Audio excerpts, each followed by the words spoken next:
जो अंतर्दृष्टि है उस पर आज हम एक गहरी पड़ताल कर रहे हैं। हाँ, उनके प्रवचन काफी गहरे होते हैं। बिल्कुल। तो हमारा मकसद यही है कि आध्यात्मिक जीवन, भक्ति, मन की शांति और ये जो खुद को बदलने की बात है, इसके कुछ मुख्य सिद्धांत समझें। जी। अच्छा, एक बात सोचिए, जेम्स वॉट ने उसने भाप की शक्ति कैसे पहचानी थी? हाँ, वो केतली वाली कहानी। हाँ, वही एक तरह से बेकार सी दिखती भाप है ना, पानी उबल रहा है, भाप बन रही है, पर उसी में इतनी ताकत थी कि इंजन चल पड़ा। सही बात है। तो सवाल ये उठता है, और ये महाराज जी के विचारों से जुड़ा है, कि हमारे अंदर भी तो ऐसी उथल पुथल होती है, गुस्सा आता है, इच्छाएं होती हैं, लालच होता है। क्या इस अंदरूनी ऊर्जा को भी, चलिए आज इसी पर थोड़ी गहराई से बात करते हैं। बिल्कुल, बहुत जरूरी विषय है ये। तो जेम्स वॉट के उदाहरण से ही शुरू करते हैं।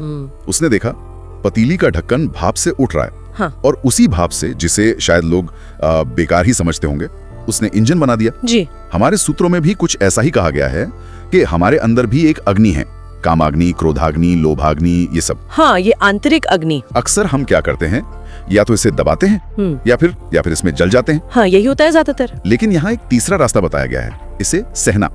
दबाना नहीं, भोगना नहीं, सहना। इसका क्या मतलब हुआ? ये सहना क्या है? ये बहुत ही महत्वपूर्ण सिद्धांत है उनके विचारों में। यहाँ सहना मतलब सहनशीलता, उसको परम धर्म कहा गया है। परम धर्म? हाँ, पर इसका मतलब निष्क्रियता नहीं है या दबाना भी नहीं है। देखिए, जब ये अंदर की आग, जैसे गुस्सा आया या कोई तेज इच्छा उठी जी, तो हम क्या करते हैं? या तो किसी पर निकाल देते हैं या फिर दुनिया की चीजों से उसे शांत करने की कोशिश करते हैं, है ना? हाँ, बिल्कुल। सूत्र कहते हैं कि ऐसा करने से हमारी जो आध्यात्मिक शक्ति है वो कम होती है और भोगने की जो आदत है वो और पक्की होती जाती है। अच्छा। तो सहना का मतलब है उस उठती हुई ऊर्जा को देखना, उसे महसूस करना और उसे बाहर फेंकने या अंदर दबाकर गांठ बनाने के बजाय उसकी शक्ति को पहचानना, जैसे जेम्स वॉट ने भाप की शक्ति पहचानी थी। तो ये सहना एक तरह से मतलब उस एनर्जी को कंट्रोल करके सही डायरेक्शन देना हुआ, जैसे भाप को इंजन की तरफ मोड़ा गया। बिल्कुल बिल्कुल सही समझे आप। ये एक सचेत प्रक्रिया है, कॉन्शियस एफर्ट है। उस ऊर्जा को महसूस करते हुए उसे नष्ट नहीं करना, बल्कि उसे प्रभु की ओर मोड़ देना। जैसे कोई उदाहरण, जैसे मान लीजिए बहुत तेज गुस्सा आया, अब उसे किसी पर निकालने के बजाय या अंदर घुटने के बजाय उस ऊर्जा को लिया और नाम जप में लगा दिया या कीर्तन करने लगे या किसी सेवा के काम में लगा दिया। तो आपने उसे सहा, धैर्य रखा और उसकी दिशा बदल दी। ये अनुभव करने की चीज है, सिर्फ बुद्धि से नहीं समझ आती पूरी तरह। हाँ, ये तो अभ्यास से ही आएगा। जी। जब हम ऐसा करते हैं तो वही ऊर्जा जो हमें नीचे गिरा सकती थी, वही हमें ईश्वर की तरफ ले जाने का साधन बन जाती है। भोगों में लगे रहेंगे तो भोगा शक्ति बढ़ेगी, इससे सहकर सही दिशा देंगे तो आत्मिक बल बढ़ेगा। ये तो वाकई एक बहुत शक्तिशाली विचार है कि अपनी नेगेटिव लगने वाली एनर्जी को भी बदला जा सकता है। बिल्कुल, रूपांतरण। और इसी रास्ते पर आगे बढ़ने के लिए कुछ गुण या लक्षण वो भी जरूरी बताए गए हैं। सूत्रों में कहा गया है कि एक भक्त, ये यूं कहें कि एक अच्छा आध्यात्मिक इंसान बनने के लिए 6 मुख्य लक्षण हैं। जी, 6 गुण। इसमें पहला है क्षमा, हर हाल में माफ कर देना। यहाँ तक कहा है कि क्षमा में इतनी शक्ति है कि वो सामने वाले अपराधी का भी हृदय बदल सकती है। हाँ, क्षमा को बहुत बहुत ऊंचा स्थान दिया है। दंड देने वाले से ज्यादा महान क्षमा करने वाले को माना है। मतलब सिर्फ ये नहीं कि आलस में टाइम खराब न करें, बल्कि किसी भी चीज, इंसान या जगह के चक्कर में, मतलब दुनिया की बातों में उलझकर अपना कीमती समय बर्बाद न करें। हर पल को लक्ष्य की तरफ लगाना। हाँ, हर पल को भगवान की प्राप्ति के लक्ष्य की ओर लगाना। जी। और तीसरा है अल्पभोग। अल्पभोग यानी जो चीजें ठीक भी हैं, धर्म के अनुसार गलत नहीं है, उनका भी इस्तेमाल कम से कम करें, बस जरूरत भर, आवश्यकता अनुसार। हाँ, प्रभु प्राप्ति का लक्ष्य इतना बड़ा है कि उसके सामने दुनिया के सुख छोटे लगें, उनका त्याग हो। ये वैरागी की तरफ एक कदम हुआ। बिल्कुल। चौथा लक्षण है निरभिमान। निरभिमान, ये बहुत महत्वपूर्ण है। हाँ, यानी मान अपमान से ऊपर उठ जाना। सम्मान मिले तो उसे जहर जैसा समझना और अपमान मिले तो उसे अमृत जैसा, क्योंकि वो हमारे अहंकार को मिटाता है। और ये निर्भिमान मतलब अहंकार का पूरी तरह से मिट जाना, ये शायद सबसे जरूरी गुणों में से एक है। हाँ। सूत्र कहते हैं कि यही गुण इंसान को सिद्ध महापुरुष बनाता है। क्योंकि देखिए, थोड़ी सी भी साधना हो, कोई छोटी सी उपलब्धि हो, अगर गुरु की कृपा या सही समझ ना हो तो फौरन अहंकार आ जाता है। मैं साधक हूँ, मुझे देखो अनुभव हो रहे हैं। हाँ, ये तो होता है। और ये अहंकार ही भगवान और हमारे बीच की सबसे बड़ी दीवार है।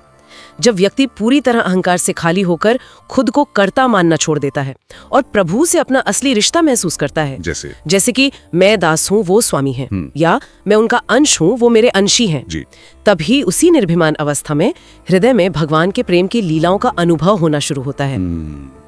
ये निर्भिमान वाली बात सोचने पे मजबूर करती है, क्योंकि हम तो छोटी छोटी बातों पर गर्व करने लगते हैं। इसे साधना कितना मुश्किल होगा? मुश्किल है, पर गुरु कृपा और अभ्यास से संभव है। 5वां लक्षण बताया गया है, गुरु प्रदत्त उपासना में आसक्ति।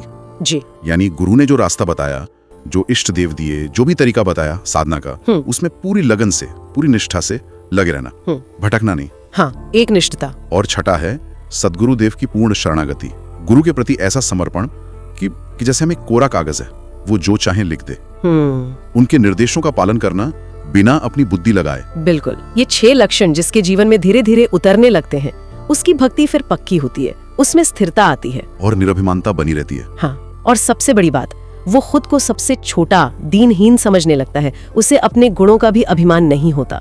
और जैसा हमने कहा, यही निरभिमानता उसे परमात्मा के अनुभव के पास ले जाती है। अच्छा, अब जब भक्ति और निरभिमानता की बात हो रही है, तो ईश्वर का स्वरूप कैसा है और उनके प्रति हमारा भाव कैसा हो, इस पर भी बात करना जरूरी है। जी। सूत्र कहते हैं कि ईश्वर का कोई एक फिक्स्ड रूप नहीं है, बल्कि वो भक्त के भाव और उसकी लगन के हिसाब से ही अनुभव में आते हैं। हाँ, ये तो गीता में भी कहा है भगवान ने। हाँ, वही श्लोक, ये यथा मां प्रपद्यन्ते तांस तथैव भजाम्यहम्, जो मुझे जैसे भजता है मैं भी उसको वैसे ही मिलता हूँ। बिल्कुल, ये भक्त की भावना पर निर्भर करता है। देखिए, उपनिषदों में एक सिद्धांत आता है, एकाकी न रमते।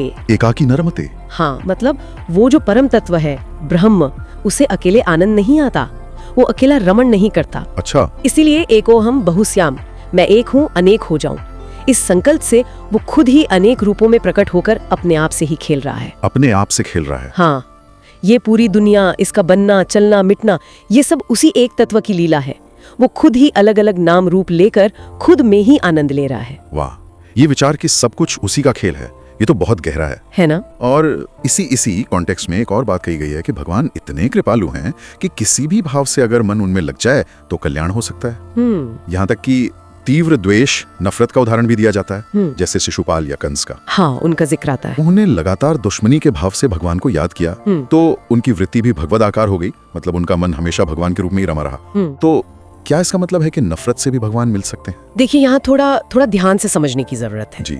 ये सच है कि शास्त्रों में ऐसे उदाहरण हैं जहाँ काम, क्रोध, भय, स्नेह या द्वेष, किसी भी बहुत तेज भावना से अगर मन भगवान में लग गया तो पाप नष्ट हुए और भगवत प्राप्ति हुई। हाँ। लेकिन शिशुपाल या कंस का जो द्वेष था, वो साधारण दुनियावी दुश्मनी जैसा नहीं था। अच्छा, वो अलग था। हाँ, पहली बात तो वो कोई साधारण जीव नहीं थे, वो भगवान के ही पार्षद थे। जय विजय श्राप की वजह से पृथ्वी पर आए थे और भगवान की लीला में एक भूमिका निभा रहे थे। हाँ, ये कथा तो सुनी है। तो उनका द्वेष भी एकनिष्ठ था, सिर्फ भगवान से।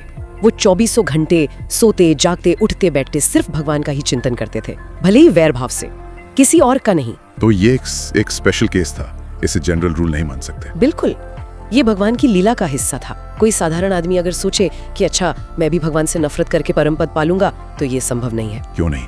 उसके लिए तो फिर कर्मों का हिसाब किताब है, फल भोगना पड़ेगा। इसलिए हाँ, किसी भी भाव से मन भगवान में लगाना अच्छा तो है, पर सभी भावों में सबसे अच्छा और सबसे सुरक्षित भाव शरणागति का है, प्रेम का है, दास्ता का है, दोस्ती का है। अच्छा। द्वेष या वैर का रास्ता बहुत कठिन है और वो खास परिस्थितियों के लिए था, आम साधक के लिए नहीं है। सबसे सीधा सरल रास्ता प्रेम और समर्पण का ही है। ये क्लैरिफिकेशन बहुत जरूरी था, वरना कंफ्यूजन हो सकता है। जी बिल्कुल। तो प्रेम और समर्पण यानी शरणागति, यही मुख्य रास्ता है, इस पर सूत्रों में बहुत जोर दिया गया है। हाँ, शरणागति पर एक भाव बताया गया है, मैं प्रभु का, प्रभु मेरे। इसे बहुत शक्तिशाली कहा गया है। हाँ, ये भाव कहा गया है कि जो इस भाव में टिक जाता है, भगवान उसकी छोटी मोटी गलतियों पर भी ध्यान नहीं देते, क्योंकि वो उसके दिल की शरणागति देखते हैं। बिल्कुल, शरणागति ही भगवत कृपा पाने की चाबी है, कुंजी है। पर ये सिर्फ मुंह से कहने की बात नहीं है। हाँ, इसे जीवन में उतारना होगा। जी, अपनी बुद्धि, अपनी ताकत, अपना समय, सब कुछ दुनिया की इच्छाएं पूरी करने में लगाने के बजाय भगवान को पाने के लिए समर्पित कर देना। और जब जीवन में बेचैनी हो, व्याकुलता हो, तो उसे दुनिया की चीजों से शांत करने की कोशिश न करें, बल्कि उसे भगवान के लिए तड़प में बदल जाने दें, विरह में। हाँ, सूत्र कहते हैं कि यही विरह की आग एक दिन भगवान का साक्षात्कार करा सकती है। शरणागति का ये लेवल ये तो बहुत ऊंचा लगता है। क्या इसके कुछ और लक्षण भी बताए गए हैं? कैसे पता चले कि कोई इस रास्ते पर है? बताए हैं। पूर्ण शरणागति के 9 अंग या लक्षण कहे गए हैं। 9? कौन से? हाँ, संक्षेप में अगर देखें तो पहला, दीनता, खुद को सबसे छोटा समझना। दीनता। दूसरा, निष्कपटता, मन वचन कर्म एक जैसे हों, कोई छुपाओ नहीं। ठीक है। तीसरा, सत्यता। चौथा, सर्व समर्पणता, मतलब ये पक्का निश्चय कि मेरे प्रभु के सिवा मेरा कोई नहीं है, सब कुछ उन्हीं का है, उन्हीं के लिए है। सर्व समर्पणता। पांचवा, सर्वाधारता, यानी सबका आधार बनना, किसी से वैर न रखना, सबको सहारा देना। छठा, इष्ट देव में पूरा विश्वास, कोई शक नहीं। सातवां, सर्वा आराध्यता, मतलब अपने अच्छे गुणों और स्वभाव से सबके लिए पूज्य बन जाना, लोग आदर करें जी।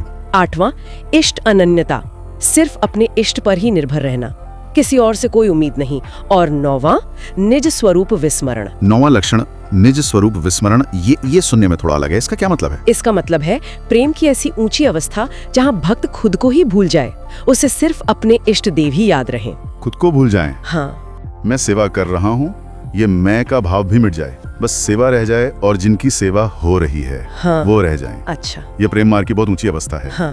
तो ये 9 लक्षण जिसमें पूरी तरह आ जाते हैं वो पूर्ण शरणागत कहलाता है, और उसके लिए फिर भगवत प्रेम पाना मुश्किल नहीं रहता। ये शरणागति की बहुत ही गहरी और सुंदर व्याख्या है जी। अब देखिए, इस शरणागति और भक्ति का जो बेस है वो है श्रद्धा, आस्था। हाँ। श्रद्धा के बिना तो कुछ नहीं। सूत्रों में श्रद्धा की तुलना कपूर से की गई है। कपूर से? हाँ, कहा गया है कि जैसे कपूर को खुला छोड़ दो तो वो उड़ जाता है। हाँ ना जी, उड़ जाए। वैसे ही अपनी श्रद्धा या अपने जो आध्यात्मिक अनुभव हैं उनका बार बार ढिंडोरा पीटने से, सबको बताने से, उसे प्रकाशित करने से वो घट जाती है, उसे गुप्त रखने से वो बढ़ती है। ये बात थोड़ी अटपटी लग सकती है। हाँ, लग सकती है, क्योंकि आजकल तो लोग शेयर करना चाहते हैं अपने अनुभव। वही तो। लेकिन यहाँ भाव शायद ये है कि आध्यात्मिक अनुभव बहुत बहुत नाजुक होते हैं। उन्हें बार बार दुनिया के सामने कहने से, खासकर उन लोगों के सामने जो इसे नहीं समझते या मजाक उड़ा सकते, हाँ ये भी है, तो उससे हमारी अपनी निष्ठा कमजोर हो सकती है और अहंकार भी बढ़ सकता है कि देखो मुझे अनुभव हो रहे हैं। अच्छा, ये बात है। इसलिए उसे गुप्त रखकर अंदर ही अंदर उस आनंद को महसूस करने से वो श्रद्धा और गहरी होती है। और श्रद्धा के 2 प्रकार भी बताए गए हैं। 2 तरह की श्रद्धा? हाँ, एक है जड़ श्रद्धा और दूसरी है विचार युक्त श्रद्धा। जड़ श्रद्धा और विचार युक्त श्रद्धा, इनमें क्या फर्क है? जड़ श्रद्धा का मतलब है सीधा साधा सरल विश्वास, बिना ज्यादा तर्क किए।